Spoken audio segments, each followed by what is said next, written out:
what's going on here is not the first time, from a literary perspective, that this has happened. I'm thinking right now of Lorna de Cervantes, Raúl Salinas. These are towering figures in Chicano literature. And now I'm thinking on the other side of Miguel Algarín and Pedro Pietri and Sandra María Esteves, who are New Eurekan figures.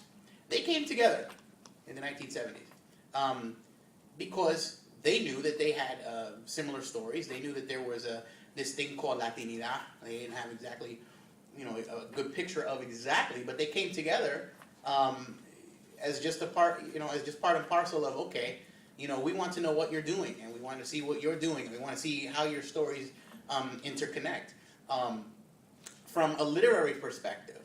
And that's why we also make anthologies like Cool Salsa and the New Eurekan Anthology and all these other places to show exactly, where these identities kind of converge.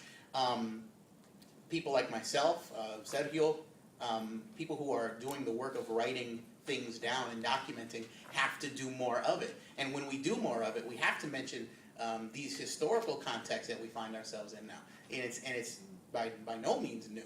I think that there's a lot of historical correction that needs to be done. Documentation and correction.